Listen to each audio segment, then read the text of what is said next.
तो आपकी रक्षा सुरक्षा होती रहेगी।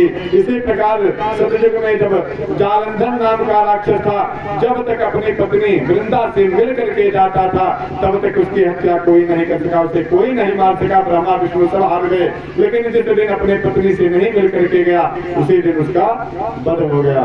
तो यह माताओं का पतिव्रत का प्रभाव है। इसी कारण से भगवान कहते हैं वह बालक अग्नि में गिर गया, वह अपनी पति की सेवा कर छोड़ करके नहीं गई और अग्नि भगवान शांत हो गए, उसका बाल नहीं बांका हुआ।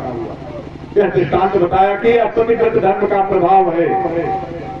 तो गोपियां भी कहती हैं कि हे महाराज, अब आपने अपना कह दिया, अब एक दृष्टांत मैं भी देती हूँ, मैं भी बताती हूँ कि एक स्त्री का अपने परदेश जा रहा था। स्त्री ने कहा कि उसका पति परदेश जा रहा था, उसने कहा कि आप तो चले जा रहे हो, अब मैं पूजा कैसे करूंगी, क्योंकि उसका नियम था कि नित्य पतिदेव को स्नान करा करके उनका वस्त्र प्रक्षालन करके उन्हें भोजन करा करके उनकी पूजा करके तभी भोजन ग्रहण करते थे।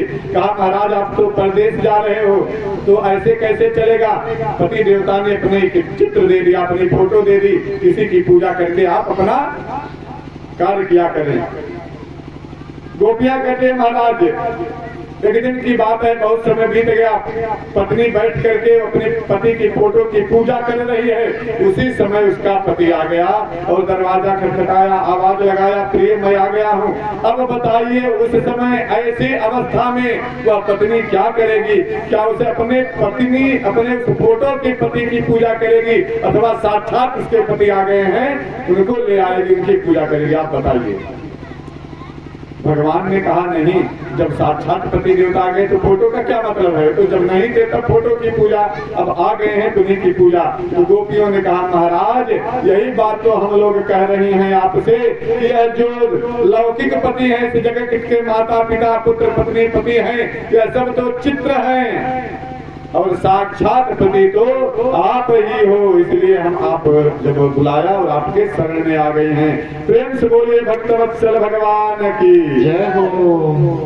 कहा पितु मात सहायक स्वामी सखा तुम ही एक नाथ हमारे हो, जिनके कछु और आधार नहीं, जिनके तुम ही रखवारे हो।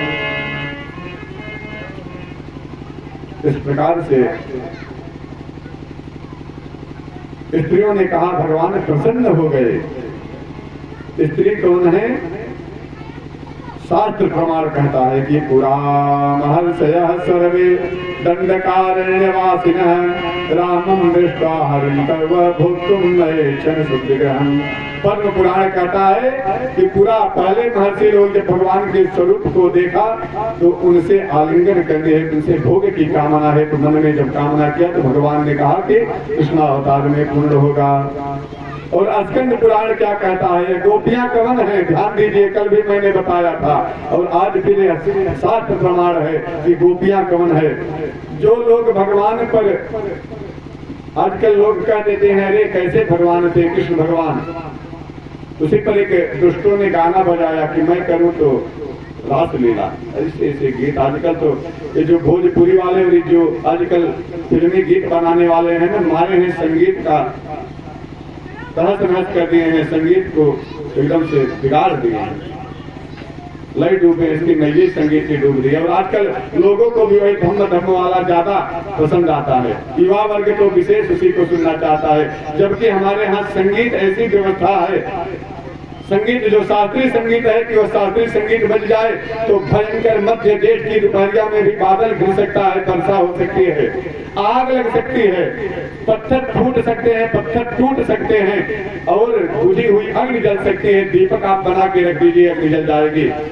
यह संगीत में हमारी माता थी, लेकिन हम पाश्चात्य की संस्कृति में पढ़ करके अपने धर्म को नष्ट करके इसी चकाचौंध में चले जा रहे हैं।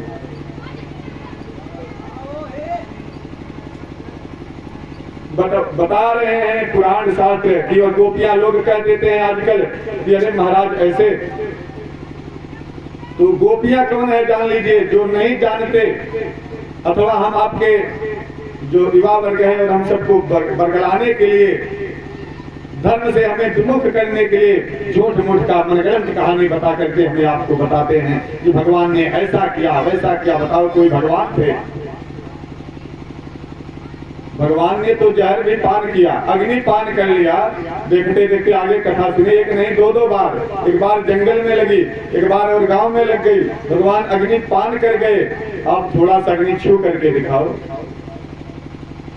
तो अगर बत्ती का भी छू जाता है तो फुटका पड़ जाता है, तुरंत बड़ा कष्ट होता है। तो सोचिए पी सकते हो? अरे भगवान तो आजकल लोग भांग छानेंगे, गांजा पिएंगे, शराब पिएंगे, कहेंगे भगवान हमारे भोलेनाथ पीते हैं। कहीं शास्त्र में नहीं लिखा है। ध्यान देना, पूरे शिव पुराण, स्कंद पुराण, जितने भी लिंग आदि पुराण हैं, कहीं पर नहीं लिखा है कि भगवान गांजा पीते हों और भगवान भांग खाते हों। कोई हमारा देवता मदिरा पीता हो। सोम रस एक ऐसा था, वह जड़ी बूटियों से बनता था, उसको देवता लोग ग्रहण करते थे, उसे हृष्ट पुष्ट रहते थे, वह औषधि थी। लेकिन आजकल उसी को सिद्ध कर दे रहे हैं जो वामचारी लोग हैं, दुष्ट लोग की वह मदिरा हुआ करती थी। ऐसा हम आपको बरगलाया जा रहा है, झूठ मूठ का बताया जा रहा है। भगवान शिव जी हलाहल विष किस लिए पिया? इस जगत की रक्षा के लिए, सुरक्षा के लिए। और मैं तो कहता हूं कि जो कहते हैं कि भगवान भांग खाते थे इसलिए मैं खाता हूं, भगवान गांजा पीते थे, शराब पीते थे, मैं पी रहा हूं, मैं कहता हूं उन्होंने उस समय हलाहल नाम का विष पिया था। आप आजकल का जो छोटा सा विष है उसी को एक बूंद अगर उनके भक्त हो तो जीभ पर रख करके दिखाओ, तुम माने कि आप उनके भक्त हो, तब खूब भांग खाओ, गांजा पियो तो मैं मानता हूं। शास्त्रों में कहा है कि जो भांग खाता है वह एक कल्प तक, विद्या कल्प एकम च। जो भांग खाता है, शिव पुराण में ही लिखा है, अन्य पुराणों में भी लिखा है कि जो विद्या भांग खाता है एक कल्प तक घोर नरक में रहता है। संख्या कल्प 10 में वो है, और जो संख्या खाता है वह 10 कल्प तक अफीम आदि जो खाते हैं। और जो मदिरा पीता है वह 1000 कल्प तक नरक में पड़ा रहता है। मदिरा आदि पीने वाले सब राक्षस हैं, राक्षसी लोग मदिरा पीते थे। मांस खाना, मदिरा पीना, ये सब राक्षसों का काम था। और जान लीजिए बाबा तुलसीदास जी कहते हैं कि मान ही माँ तो पिता नहीं तेरा, अरे मान ही माँ तो पिता नहीं तेरा,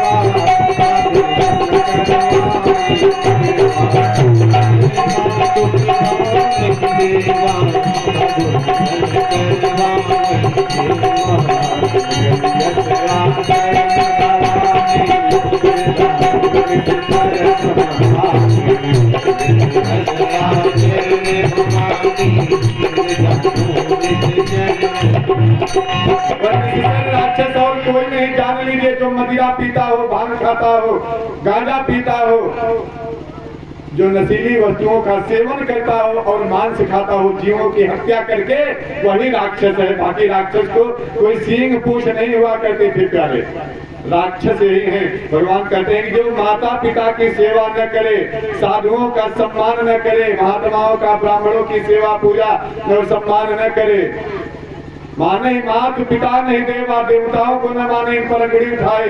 आखिर राक्षस लोग क्या करते थे? आप लोगों ने सुना, यज्ञ अनुष्ठान बंद कर देते थे, देवताओं को मारते थे, सताते थे, पूजा पाठ नहीं करते थे, मदिरा पी करके। महिष खाई और मदिरा पाना, यही सब उनका काम था। भैंसा खा करके, बकरा खा करके, यही सब। जिनके ऐसे आचरण भवानी और ते जानहु निश्चर सब प्राणी, वही राक्षस है। बाकी राक्षस को कोई सींग पूछ नहीं हुआ करती थी। प्रेम से बोलिए भक्तवत्सल भगवान की जय हो। तो जो लोग टिप्पणी करते हैं कि भगवान ऐसा किए वैसा किए, उनको पहले बताओ, आप लोग जाने रहो, बताओ जो ऐसा कभी कहे आकर के कि अरे भगवान ने ऐसा किया। कहो कि भैया पहले आप पढ़ लीजिए, समझ लीजिए, तब हमारे। और शास्त्र कहता है कि जो हमारे धर्म ग्रंथों पर, हमारे देवताओं पर, हमारे भगवान पर अंगुली उठाए, जुबान चलाए, उसकी जीभ काट ली जाए।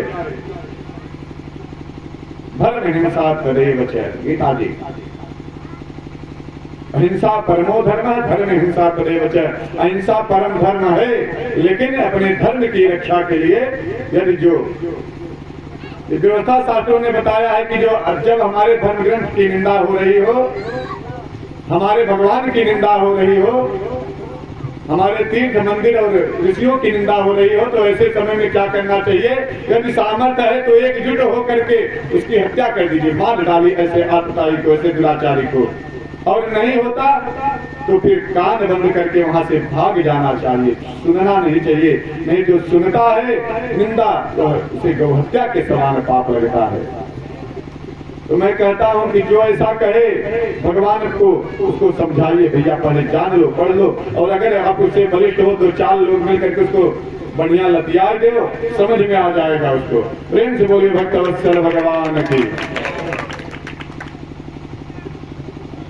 यह व्यवस्था आप लोग जिस दिन हम लोग ठान लेंगे ना, जब हमारे धर्म पर, भले हम जातियों में बटे रहें, हम ब्राह्मण हैं, ठाकुर हैं, वैश्य हैं, प्रजापति हैं और यादव हैं, फला हैं, हरिजन हैं, लेकिन जब हमारे धर्म पर बात आवे तो भूल जाइए जातियों को एकत्र होकर के। हम सब क्या हैं? हिंदू हैं, हम सनातन धर्म वाले हैं। और जो आंख उठाए हमारे धर्म पर, उसकी आंख को निकाल लीजिए। जो उंगली उठाए हमारे धर्म पर, हमारे शास्त्र पर, हमारे भगवान पर, उसकी उंगली काट लीजिए। और जो बोले हमारे धर्म पर, हमारे शास्त्र पर, उसकी जिह्वा काट लीजिए। यह शास्त्र प्रमाण है, पाप नहीं लगता। प्रेम से बोलिए भक्तवत्सल भगवान की जय हो। सोच लीजिए कि वह गोपी कवन है, यह शास्त्र बता रहा है कि कोट सेवा सहस्राणि गोप्य समागतः हंसयो मतः कृष्ण परमात्मा जनार्दनः। वह स्त्रियां व गोपियां कवन हैं? जो हंस हो गए हैं, अर्थात संन्यास जिन्होंने ले लिया, जिनको संसार से कोई मतलब नहीं रहा, जो केवल भगवान के रहे, तो उनकी भी इच्छा हुई कि हम भगवान में एकाकार हो जाएं, भगवान को प्राप्त कर लें। वह है तीसरा, ये सर्वे कृत्यमापन्नः समद्भूता च गोकुले परं संप्राप्त कामे ततो मुक्ता भवान्। वही सभी स्त्रियां 16,000 आगे चल के कथा आएगी जो भगवान का विवाह होता है। कुछ इधर मिल रही हैं वृंदावन में, कुछ उधर जाएंगी, मिलेंगी भगवान से। गोप्यस्तु गो कन्यका देवकन्या च राजेंद्र न मानुष्य कथंचन। पद्म पुराण कह रहा है कि वह सब देवताओं की कन्या थी भगवान को प्राप्त होने के लिए। वेद की 16,108 ऋचाएं यह गोपियां बनी जो भगवान की पत्नी बनी। इस प्रकार से वही सब गोपियां हैं। और आगे मैंने भी बताया कि जो मिथिलापुरी में जब भगवान गए तो वहाँ जो स्त्रियों ने देखा भगवान के रूप को, वह भी भगवान को आज प्राप्त हो रही है। प्रेम से बोलिए भक्तवत्सल भगवान की जय हो।